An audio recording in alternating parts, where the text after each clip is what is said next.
गंदे हो तुम कि अगर रेलवे स्टेशन पे कोई एक जवान लड़का जवान लड़की दोनों आपस में चिपक रहे हैं, पुलिस वाला देख के मुस्कुरा रहा है, नहीं कहता है कि तवाइफ का कोठा नहीं है, यह रेलवे का प्लेटफॉर्म है, यह गंदा काम करने की जगह यह नहीं है। लेकिन वहीं अगर मैं मुसल्ला बिछा के नमाज पढ़ता हूं, यह पुलिस वाला आ जाता है धमक के कि यह नमाज मस्जिद नहीं है, यह नमाज पढ़ने की जगह नहीं। कितनी तुम्हारी ज़हनियत गंदी हो गई। मैं अपने खुदा की इबादत कर रहा हूं, इबादत करने वाला सॉफ्ट हो जाता है तो तू कहता है ये प्लेटफॉर्म है, मस्जिद नहीं है। अज़ीम व सदक़ रसूलुहु नबीयुल करीम। एक बार सारे लोग मिलकर अदब और एहतराम के साथ दोनों आलम के मालिक व मुख्तार, अरबो अजम के ताजदार, सैयद अबरार व अखियार, हम गरीब दोनों आलम के मालिक व मुख्तार, महबूब परवरदिगार, शफ़ीए रोज़े शुमार, जनाब मुहम्मदुर रसूलुल्लाह सल्लल्लाहु अलैहि वसल्लम की बारगाह बेकस पनाह में नजरान दुरूद पेश करने की सआदत हासिल करें। पढ़ें अल्लाहुम्मा सल्लि अला सय्यिदिना व मौलाना मुहम्मदिन मअदनिल जूद वल करम व आलिहि व बारिक व सल्लिम सलातों व सलामन अलैका या रसूलल्लाह। सामीन व हाज़रीन, इस रुए ज़मीन पर सबसे कीमती जगह वह होती है जहां अल्लाह रसूल का जिक्र होता है। बहुत अच्छे। जमीन गवाह हो जाती है कि इसकी पीठ पर बैठकर लोगों ने चंद कीमती लम्हात गुजारे हैं जिंदगी के। चौक चौराहे पे जो वक्त गुजर गया वह खेल तमाशे में गुजर गया, हसरत और मायूसी में गुजर गया, मुमकिन है कि गुनाहों में गुजर गया। लेकिन जो लम्हे इस कीमती महफिलों में गुजरते हैं वो लम्हे ही असल में हकीकी लम्हात होते हैं जो क़यामत के दिन काम आते। क्या कहने। तो आप अपनी ज़िंदगी का सबसे महंगा और सबसे उम्दा और सबसे अच्छा काम कर रहे हैं कि ज़बान खामोश है और कान से अल्लाह और अल्लाह के रसूल का जिक्र सुन रहे हैं। अल्लाह तबारक व तआला आप सबों की इस मेहनत को कबूल फरमाए। यहाँ बैठने के सदक़े में अल्लाह आपको सेहत और तंदुरुस्ती अता फरमाए। मैं कुछ देर खड़े होकर बोलता हूँ ताकि सब पर मेरी नज़र रहे। उसके बाद अगर मैं थक गया तो कुर्सी पर बैठ जाऊंगा। अभी मैं चाहता हूं कि हमारे जो बच्चे सड़कों पे हैं, जो स्टेज से, जो पिंडाल से बाहर हैं, वो सारे बच्चे जान जाएं कि आप अगर यहां आके बैठ गए तो यकीन जाने मुमकिन है आपकी जिंदगी में इनकलाब पैदा कर दे।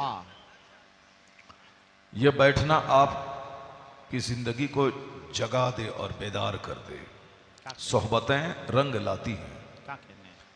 अभी बहुत अच्छी नज़ामत हसन रज़ा अतहर बुकारवी साहब ने खिताबत को निज़ामत की शक्ल देकर बड़ी प्यारी प्यारी बातें और बड़े अच्छे नुक्ते उन्होंने बयान किए। उसी में से एक नुक्ता यह था कि आप चंद लम्हे फरिश्तों के साथ गुजार लें। इस तरह की महफिलों को चारों तरफ से अल्लाह के फरिश्ते घेर लेते हैं और जब तक यहाँ आप बैठे रहें रहमतों की बारिश में नहाते रहें। और एक लंबी हदीस कभी कभी मैं बयान करता हूँ जिसका सारांश ये है कि जहाँ चंद लोग बैठकर अल्लाह रसूल का जिक्र करते हैं तो अल्लाह तबारक व तआला की बारगाह में पूरी मजलिस की रिपोर्ट फरिश्ते बयान करते हैं। अल्लाह कहता है कि फरिश्तों फशहदू, तुम लोग गवाह रहो कि मैंने सबों को बख्श दिया। अब आखिरी वाला जुमला कोट करने के लिए ही मैंने इस हदीस पाक का सारांश पेश किया। फरिश्ते कहते हैं कि इलाही, उस महफिल में एक बंदा ऐसा भी आ गया था जो जिक्र करने नहीं बल्कि वो किसी दूसरे काम से आया था, बैठ गया। जैसे बहुत सारे लोग जलसे में आते हैं, कोई असद इकबाल की नात सुनने आते हैं, कोई साहब हसन भाई की निज़ामत सुनने के लिए आते हैं, कोई पीर साहब से बैअत होने के लिए आते हैं और कोई मुझ जैसे फ़कीरों की खिताबत सुनने के लिए क्या कहना है? आते हैं। सब का ज़ौक़ अलग अलग होता है। तो जो लोग अपने ज़ौक़ की तस्कीन पाते हैं वो कायदे से बैठ जाते हैं। जब उनके पसंद का काम होता है तो उनको अच्छा लगता है। और कुछ लोग तमाशा देखने आते हैं कि चलो देखें जलसे में होता क्या है। जलसे में किसी पे जिन्नात सवार होता है। सुना है कि एक आलिम साहब आए और कहा कि मैं बीमार हूँ, मेरी तबीयत ख़राब है, लगातार जलसे हो रहे हैं, इसलिए मैं आज बहुत ज़्यादा लंबी तकरीर नहीं कर पाऊँगा, तबीयत हमारी अच्छी नहीं है। लेकिन 5 मिनट के बाद फिर वो इस तरह चीखने लगते हैं कि बैठने वालों को डर लगने लगता है। ऐसा लगता है कि जैसे उन पे जिन्नात सवार हो गया। तो कुछ लोग ये तमाशा देखने आते हैं। चूँकि हमारी उम्र 54 साल 54 ईयर्स हो गई और 10 साल के बाद से जलसे में खूब हम जाते थे। बचपन में नात पढ़ने जाते थे, उसके बाद जलसा सुनने के लिए जाते थे, फिर उसके बाद तकरीर करने के लिए जाने लगे। मगर 10 साल के बाद से हम यही देख रहे हैं, बचपन में जब से तकरीर सुना करते थे बैठकर, कि मौलाना साहब आते थे, कहते थे तबीयत हमारी बहुत ख़राब है, बहुत दूर दराज से चल के मैं आया हूँ, सफ़र में थक चुका हूँ, तकरीर आज मुख्तसर करूँगा। लेकिन जब वो शुरू हो जाते हैं 5 मिनट के बाद ऐसा लगता है कोई जिन्नात सवार हो गया। अब वो चीख, वो पुकार, वो कपड़े फाड़ना, कुर्सी तोड़ना, ये सारी चीजें। तो कुछ लोग ये तमाशा देखने आते हैं कि देखें जिन्नात कब सवार होता है। तो जो जिस तरह का तमाशा देखने आते हैं वो आते हैं। अब कुछ लोग सवाब की गर्ज से आते हैं बहुत अच्छे। कि चलो जब तक बैठेंगे रहमतों की बारिश में नहाते रहेंगे। बहुत देखा खोंडों का चेहरा, बहुत देखा लुच्चों लफंगों का चेहरा। आज सुना है कि नाइबीने रसूल जलसे में आने वाले हैं, उनका चेहरा देखकर अपने दिलों का जंग छुड़ाने जा रहे हैं। डकैतों का चेहरा देखने से दिल सख्त हो जाता है, चोरों का चेहरा देखने से आदमी का चेहरा काला हो जाता है। बहुत अच्छे। लेकिन नेक लोगों का चेहरा देखने से दिमाग के गंदे वसवसात का इजाला हो जाता है। आलिमों की सोहबत में बैठने से बंदा नर्म और सॉफ्ट और आजिजो खाकसार हो जाता है। नेकों का चेहरा देखने से आदमी के सीने का घमंड खत्म हो जाता है। क्योंकि आजकल घमंड बहुत ज्यादा लोगों को हो गया है। किसी को हुस्न पे घमंड है, किसी को दौलत पे घमंड है, किसी को अपने 5 बेटों पे घमंड है, किसी को अपनी शोहरत पे घमंड है, किसी को अपनी मुलाजमत पे घमंड है, किसी को अपने दामाद के अच्छे कारोबार पे घमंड है। न जाने किस किस को क्या क्या घमंड है। घमंडों में सब लोग जी रहे हैं। उसकी पहचान ही है कि कोई आदमी किसी को सलाम नहीं करना चाहता, क्योंकि सलाम करने वाला वो सलाम उसको करता है जिसको अपने से बेहतर समझता है। हालांकि ये टेंडेंसी भी सही नहीं है। सलाम करना एक दुआ है। सलाम के माने होते हैं अस्सलामु अलैकुम, का मतलब होता है कि अल्लाह ताला आपको सलामत रखे, अल्लाह ताला आपको सेहत और तंदुरुस्ती अता फरमाए, अल्लाह ताला आपके बाल बच्चों को सलामत रखे। ये सलाम एक दुआ है और कितनी अच्छी दुआ है, सलामती की दुआ है। तो दुआ बाप अपने बेटे को दे, बेटा अपने बाप को दे, शौहर अपनी बीवी को दे, बीवी अपने शौहर को दे, मौलाना साहब अवाम को दें, अवाम अपने मौलाना साहब को दें। क्योंकि सबको सेफ्टी की जरूरत है, बहुत अच्छे। सबको सिक्योरिटी की जरूरत है, सबको सलामती की जरूरत है, सबको आफियत की जरूरत है। सलाम को लोगों ने प्रेस्टीज का जरिया बना लिया कि हम सलाम क्यों करें, हम उससे कम हैं क्या? हमारे पास दौलत है, हमारे पास मकान है, हमारे पास इल्म है, हमारे पास मनसब है, हमारे पास इख्तिदार है, इसलिए हम सलाम क्यों करें? मौलाना साहब कमाते हैं 10,000 महीना मस्जिद में, हम तो एक दिन में 10,000 कमाते हैं। मौलाना साहब को चंदा भी देते हैं, तो मौलाना साहब हमको सलाम करेंगे कि हम उसको करेंगे? उसने सलाम का मफहूम नहीं समझा कि सलाम एक दुआ है। सलाम एक दुआ भी है और सलाम एक इबादत भी है। अगर बंदा एक बार कहता है अस्सलामु अलैकुम तो 10 नेकी मुफ्त में मिल गई। अगर वरहमतुल्लाह बढ़ा दे तो 20 नेकी मुफ्त में मिल गई। अगर बरकातहू बढ़ा दे तो 30 नेकी मुफ्त में मिल गई। यानी ना उसके लिए वजू करना जरूरी है, ना उसके लिए अच्छा कपड़ा पहनना जरूरी है, ना उसके लिए गुस्ल करना जरूरी है। बहुत अच्छे। नापाक हैं, आप पर गुस्ल फर्ज है, नमाज नहीं पढ़ सकते, तिलावत नहीं कर सकते, कुरान नहीं छू सकते, मगर सलाम तो कर सकते हैं। नापाक हैं, बेवजू हैं, जैसे भी हैं, अस्सलामु अलैकुम व रहमतुल्लाहि व बरकातहू कहा, 30 नेकी मुफ्त में मिल क्या गई। कहना है? अगर एक दिन में 100 मुसलमान से मुलाकात हुई और आपने 100 मुसलमान को अस्सलामु अलैकुम व रहमतुल्लाहि व बरकातहू कहा, मुफ्त में कितनी नेकियां मिली आप काउंटिंग कर लीजिए और जोड़ लीजिए। आप 30 नेकी और 30 को 100 से आप ज़रब दे दें, कितनी नेकियां बन जाती हैं। हजारों नेकियां बंदा मुफ्त में कमा सकता है। मगर घमंड को क्या कीजिएगा, ये घमंड ने हमें नेकियों से महरूम कर दिया। I am greater than you, मैं आपसे बड़ा हूं। I am better than him, मैं उससे अच्छा हूं। यानी ये जुमला बंदे को तबाह करके रख दिया।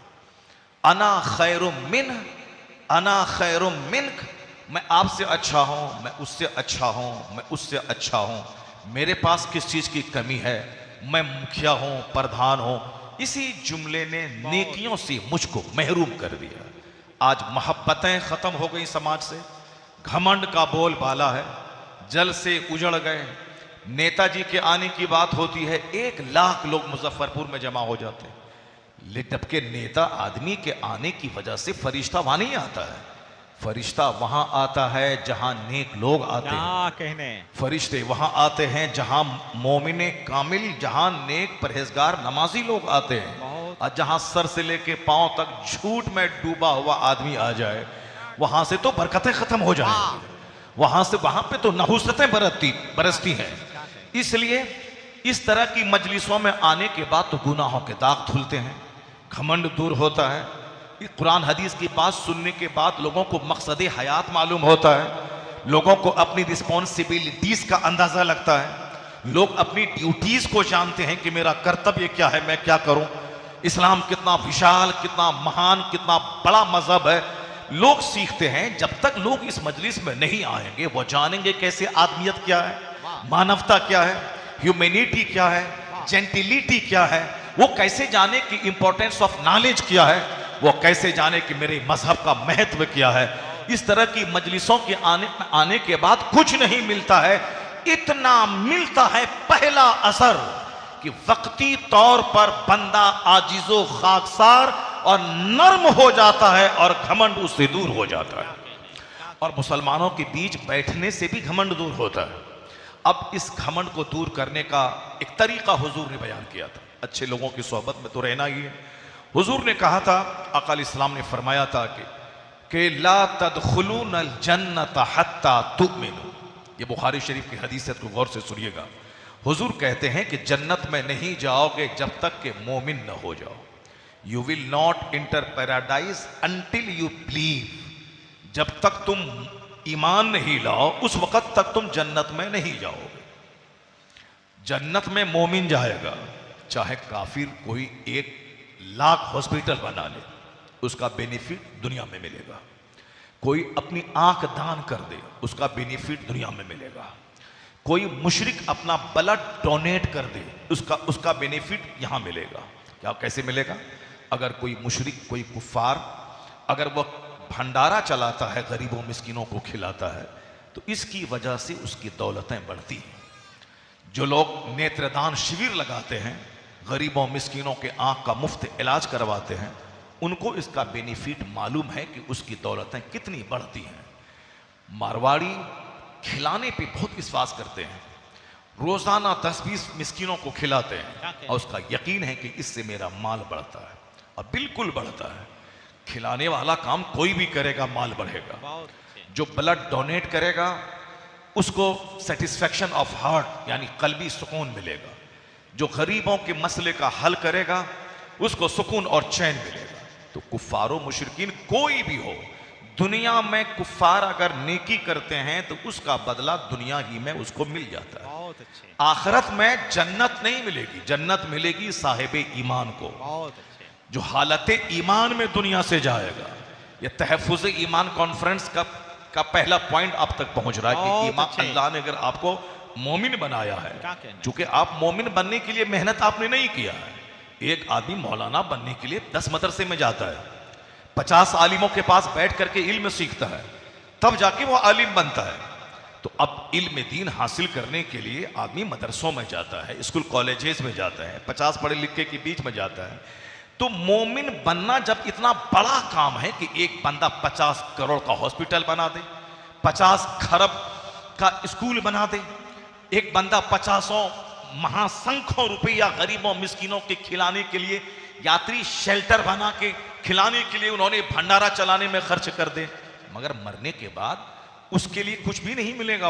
वहां उसको मिलेगा जो हालत ईमान में दुनिया से चला गया, जो कलमा पढ़ते हुए दुनिया से चला गया। वह 1000 बदअमल रहे, मगर गुनाहों की सजा काटने के बाद या अल्लाह ताला रहमो करम फरमा दे तो पहले ही दिन से वो जन्नत की बहारों में रहेगा महासंख्यों साल। दुनिया में तो चाहे सोने का घर बना लें, चांदी का घर बना लें, चाहे 50 कॉलेज बना लें, पूरे मुजफ्फरपुर का आप मालिक बन जाएं, पूरे महसी का आप मालिक बन जाएं, सारी जमीन खरीद लें, मगर 70-80 साल के बाद 70-80 साल के बाद आपको सब कुछ छोड़ करके कब्रिस्तान में 2 गज जमीन के अंदर जाना होगा।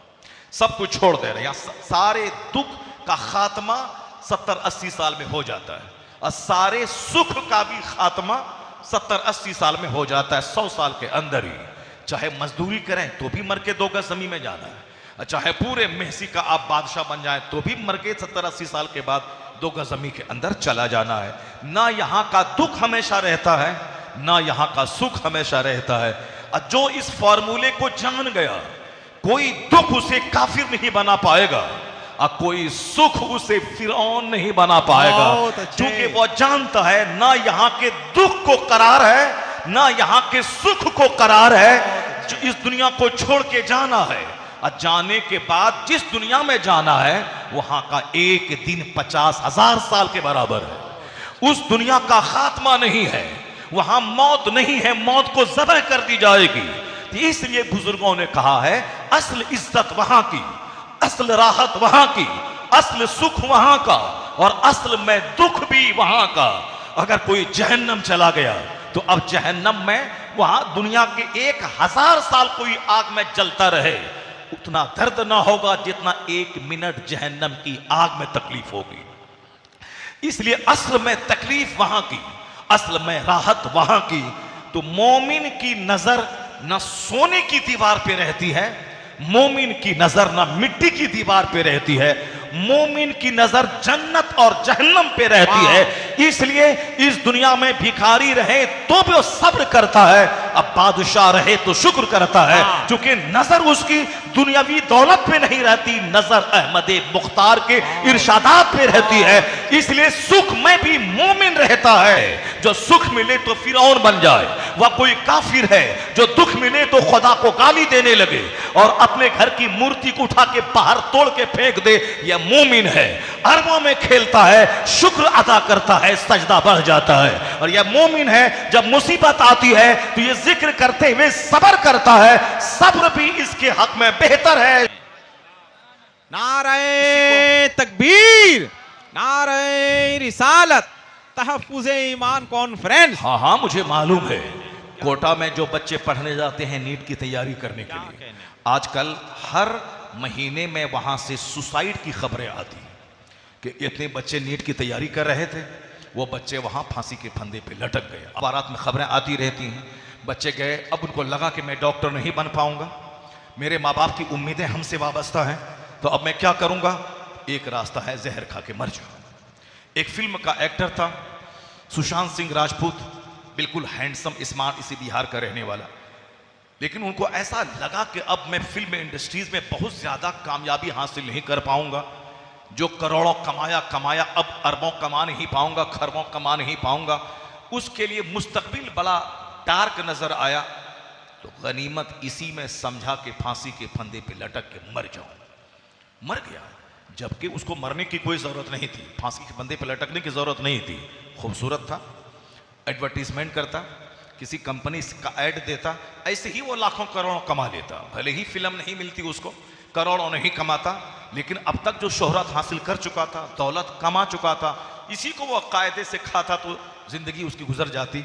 लेकिन चूंकि हर बड़े को बड़ा बनने की हवस है, करोड़पति को अरबपति बनने की हवस है।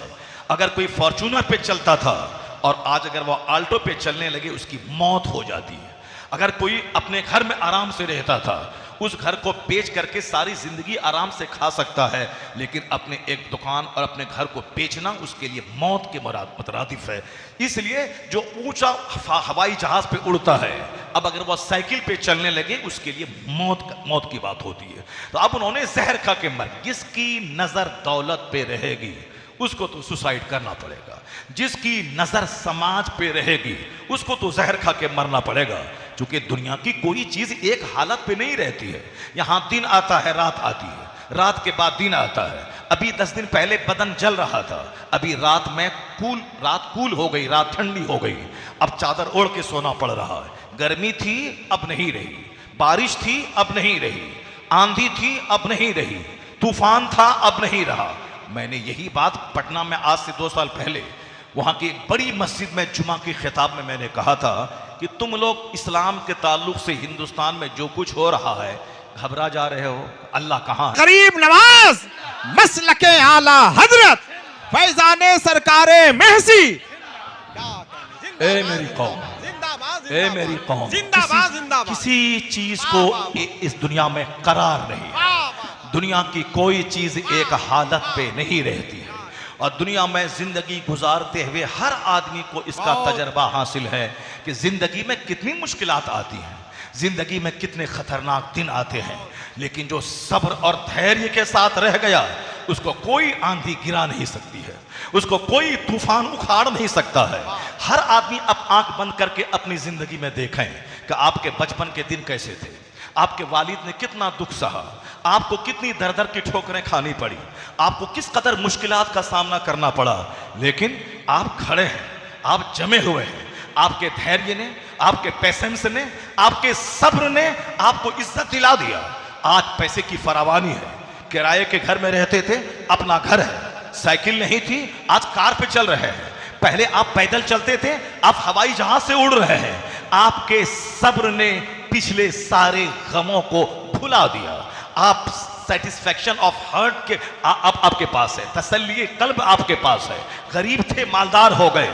तो हजरत मौला अली ने कहा था कि जिस तरह यह सर है, उसके बाद यह धड़ है, यह दोनों मिलकर एक वजूद बनता है।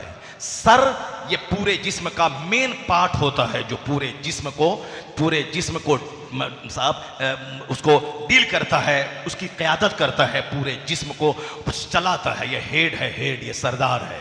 इसीलिए हेलमेट पहनने का आदेश है कि आप हेलमेट पहना कीजिए। अगर पाँव टूट गया कोई हर्ज की बात नहीं है, हाथ टूट गया कोई हर्ज की बात नहीं है, लेकिन अगर ब्रेन खराब हो गया तो आप मुर्दों से बदतर हो जाएंगे, मुर्दे से बदतर हो जाएंगे। इसीलिए हेलमेट पहनना ये पुलिस वाले की नहीं, ये हमारी ज़रूरत है। अब अगर कोई हमारा बच्चा ये समझता है कि पुलिस वाला सख्ती कर रहा है, की ज़रूरत नहीं, वो हेलमेट हमारी ज़रूरत है।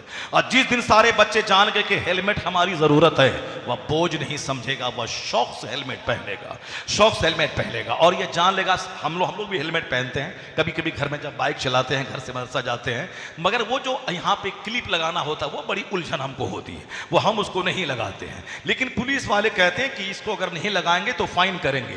क्यों? उसमें हमारा भला है। जैसे हम एक्सीडेंट गाड़ी से नीचे गिर गए, अगर ये क्लिप यहाँ नहीं लगाया है तो हेलमेट आपके सर से बहुत दूर जाके गिर पाएगा, फिर आपका सर जख्मी हो जाएगा, आप कोमा में चले जाएंगे, फिर उसका कोई इलाज नहीं होगा। अगर आप कोमा में चले गए, ब्रेन हेमरेज कर गया, तो ये जो पुलिस वाला सख्ती करता है ये हमारे लिए करता है ताकि तुम्हारा ब्रेन खराब ना हो, ताकि तुम्हारा हाथ पांव टूट जाए मगर ब्रेन सलामत रहे।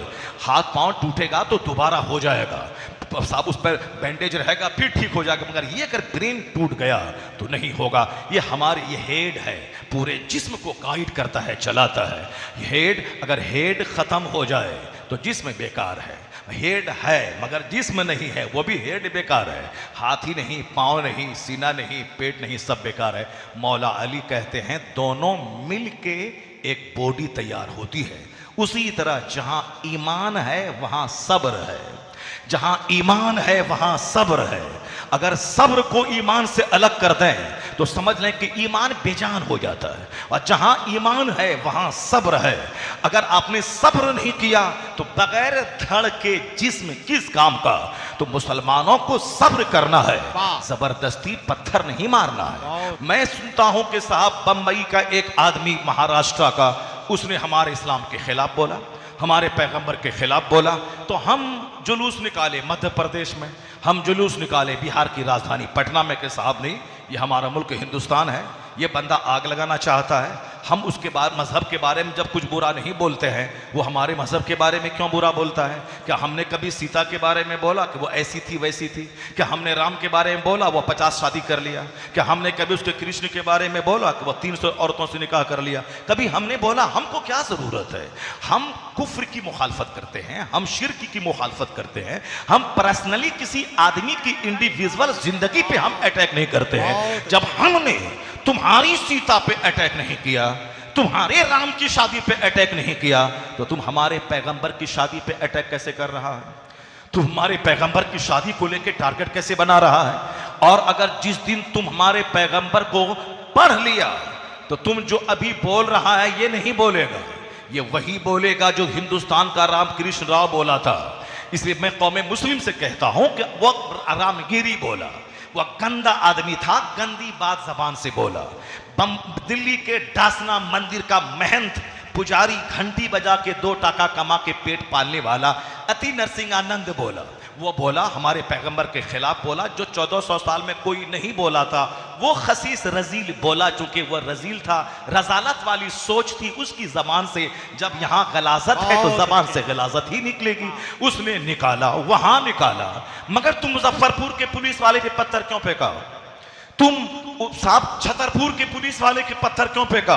क्या इसने गाली दी तेरे पैगंबर को? तेरे पैगंबर को गाली वो डासना का जलील आदमी दिया, वह बंबई का जलील रामगिरी दिया। तो सामने वाला पुलिस तेरा क्या बिगाड़ा? ये साहब पुलिस थाने वाला क्या बिगाड़ा? ये तो तुम्हारी रक्षा करने के लिए है। जिसने कहा है उसके खिलाफ मुतालबा करो, प्रोटेस्ट करो, हुकूमत के पास जाओ, कहो हम अमन पसंद हैं, हम उसकी गिरफ्तारी का मुतालबा करते हैं। मगर हम लोग बेजा जज्बात में आके अपने घरों में आग लगवाते हैं, अपने घरों पे बुलडोजर चलवाते हैं। मौला अली कहते हैं सब्र करना होगा तब ईमान बचेगा। और जब फाइनली अब वो वक्त आ गया कि अब ईमान बचाने के लिए जान देनी होगी, वो आखिरी मरहला है।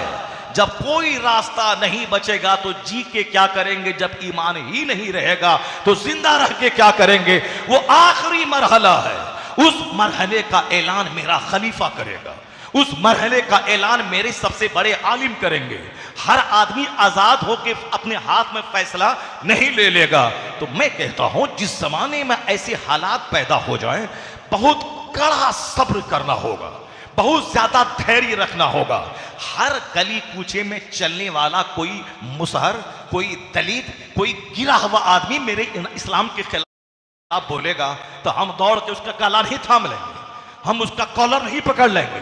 आए दिन रोजाना कितने लोग हैं जो इस्लाम के खिलाफ बोलता है, वजू के खिलाफ बोलता है। अभी पाकिस्तान में एक गैर मुस्लिम लड़की ने सवाल किया कि साहब इस जमाने में पानी की किल्लत है, पानी मिल नहीं रहा है, सेफ वाटर का ऐलान हो रहा है और आप 5 वक्त वजू में पानी बहाते हैं। ये आखिर ये कौन सा इस्लाम है जो पानी इस तरह बहाने का आदेश दे रहा है?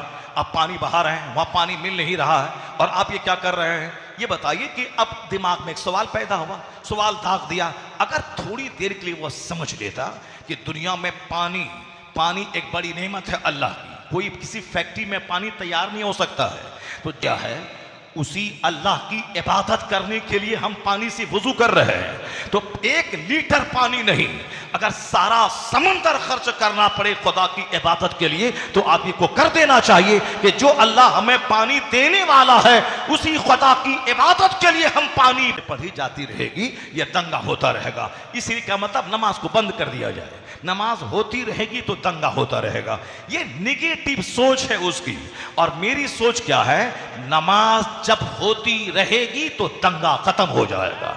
क्योंकि नमाज घमंड तोड़ती है, नमाज आदमी को सॉफ्ट बनाती है, नमाज आदमी को जन्नत का तलबगार बनाती है, नमाज आदमी के सीने से गुरूर मिटाती है, नमाज गंदे ख्याल खत्म करती है। नमाज अगर दुनिया में बढ़ गई तो ज़िना रुक जाएगा, चोरी रुक जाएगी, शराब नोशी रुक जाएगी। इसलिए कितने गंदे हो तुम कि अगर रेलवे स्टेशन पे कोई एक जवान लड़का जवान लड़की दोनों आपस में चिपक रहे हैं, पुलिस वाला देख के मुस्कुरा रहा है, नहीं कहता है कि यह तवाइफ का कोठा नहीं है, यह रेलवे का प्लेटफॉर्म है, यह गंदा काम करने की जगह यह नहीं है। लेकिन वहीं अगर मैं मुसल्ला बिछा के नमाज पढ़ता हूं, यह पुलिस वाला आ जाता है धमक के कि यह नमाज मस्जिद नहीं है, यह नमाज पढ़ने की जगह नहीं। कितनी तुम्हारी ज़हनियत गंदी हो गई।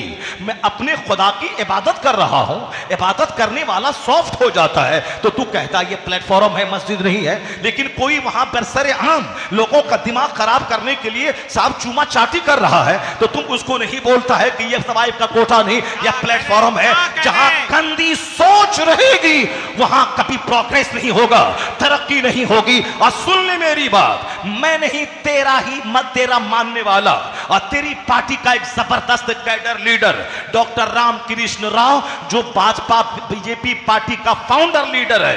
या तीन खंबे हैं भाजपा पार्टी के, एक अटल बिहारी वाजपेयी, एक मुरली मनोहर जोशी और एक आडवाणी, लाल कृष्ण आडवाणी। या तीन पिलर हैं भाजपा के जिसने पार्टी को खड़ा किया है। उसी में एक नाम मुरली मनोहर जोशी का है, जो पढ़ा लिखा आदमी है, जो डॉक्टर है, तालीम याफ्ता है, उन्होंने पीएचडी की डिग्री हासिल की है।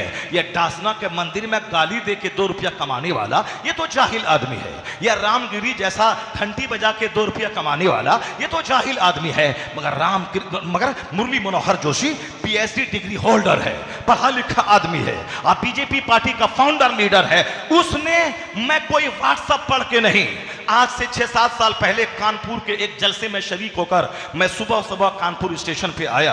आदत के मुताबिक मैंने हिंदी का अखबार लिया।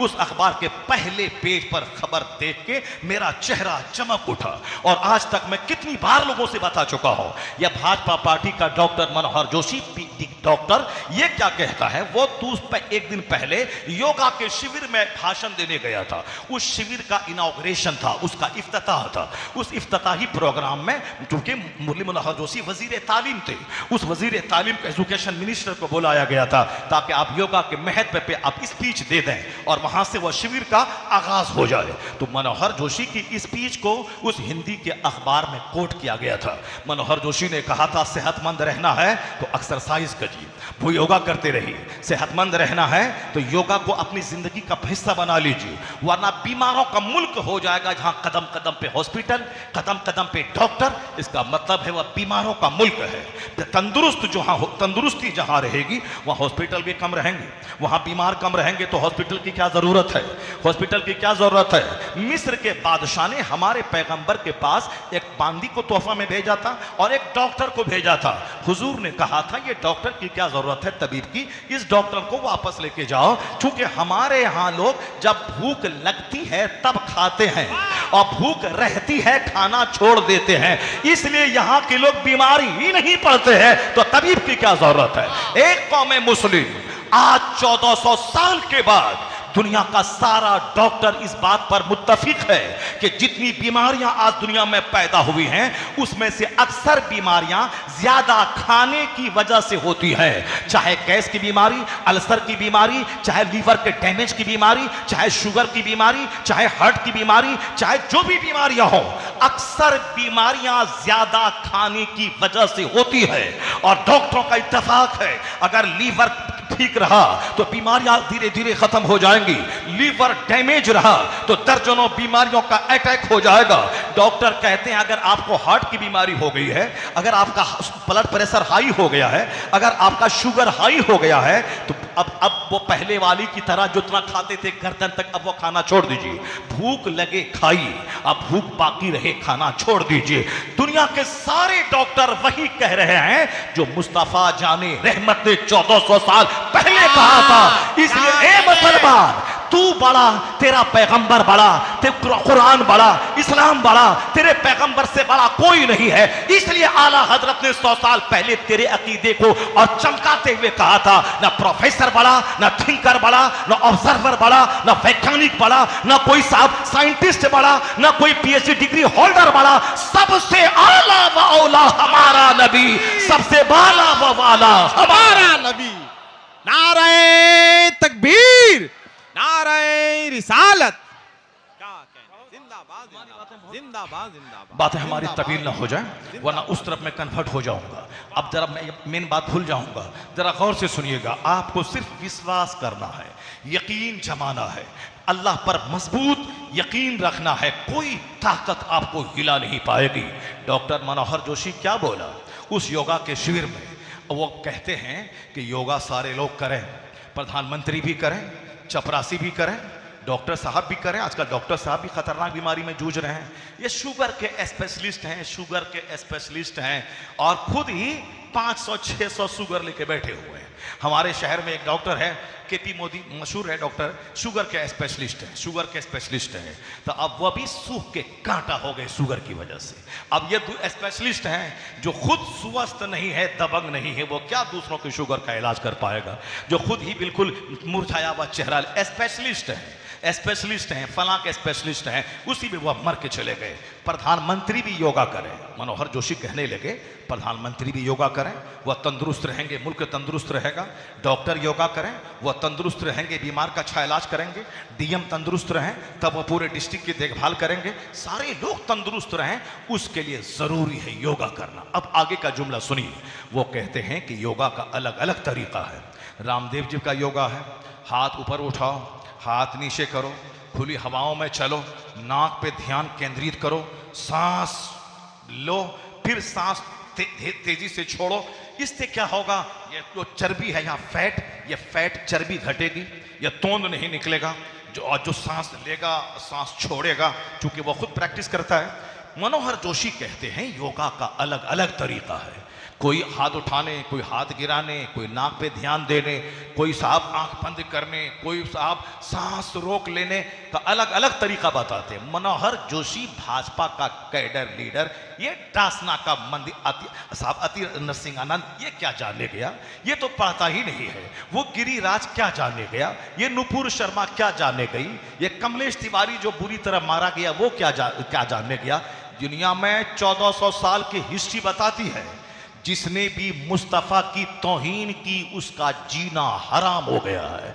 किस जीना हराम हो गया है इस दुनिया में? कहां है तस्लीमा नसरीन बता दे, कहां है सलमान रुश्दी बता दे, कहां है नुपुर शर्मा बता दे।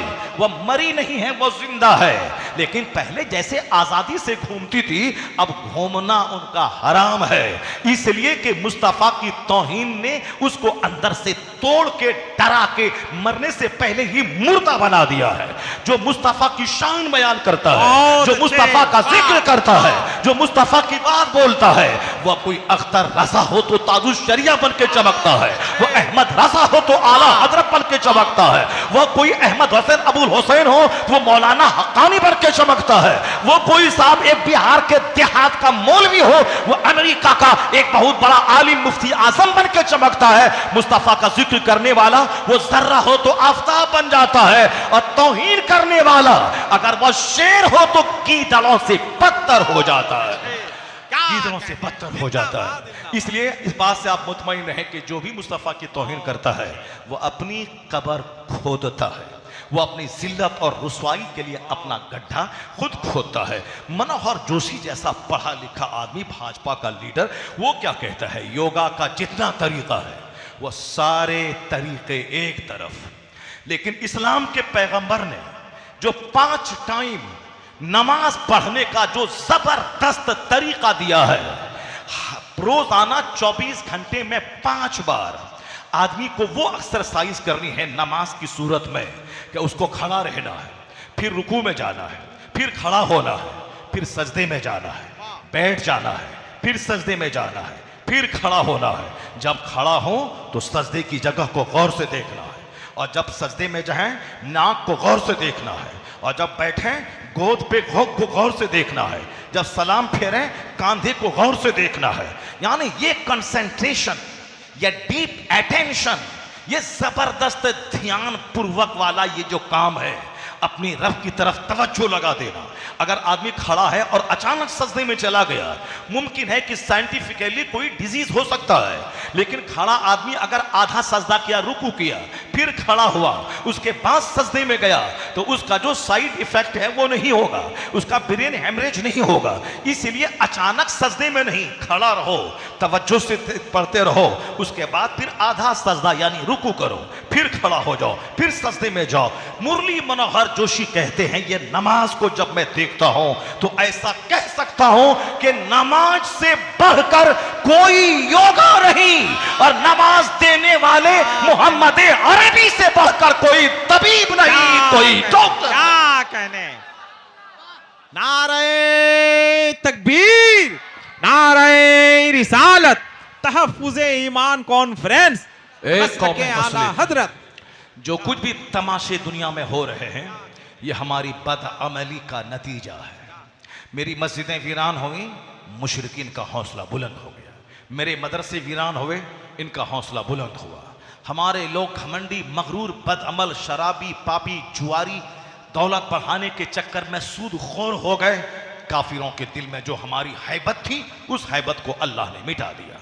काफिर वो है जो इस दुनिया को सब कुछ समझता है, यहीं उसको दौलतमंद बनना है, चाहे सूद खाना पड़े, चाहे बिकी हुई जमीन बेचना पड़े, चाहे उसे शराब बेचना पड़े, चाहे उसे जो काम करना पड़े, माँ बाप को मारना पड़े, चाहे उसे सुअर के बेचने का कारोबार करना पड़े, चाहे उसे पाखाना के बेचने का कारोबार करना पड़े, जो करना पड़े, माल चाहिए। क्योंकि उनका यकीन आखिरत पे नहीं है, उनका विश्वास जन्नत पे नहीं है, उनका विश्वास कब्र में सवाल जवाब पे नहीं है।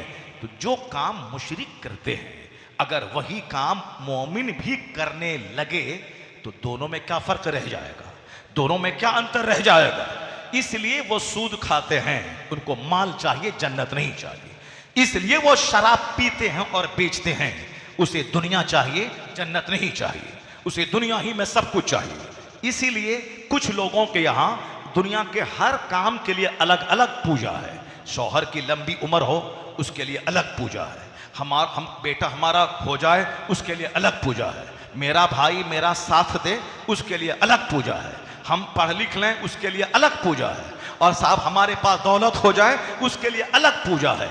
अगर नहीं मेरी याददाश्त खराब ना हो तो हम उसको और क्लियर वे में कह सकते हैं। यानी एक है दौलत की पूजा, लक्ष्मी की पूजा, एक है शिक्षा की पूजा, विद्या की पूजा, सरस्वती की पूजा, और एक है शौहर की पूजा, शौहर मेरे साथ रहे, बहुत दिनों तक रहे, लंबी उम्र रहे, वो है करवा चौथ की पूजा। यानी जो अभी कुछ दिन पहले हुआ, यानी शौहर का प्यार मिले, बेटे को लंबी उम्र मिले, ज्यादा माल मिले, भाई का प्यार मिले, ज्यादा दौलत मिले, ज्यादा इल्म मिले, सब कुछ इसी दुनिया में मिले।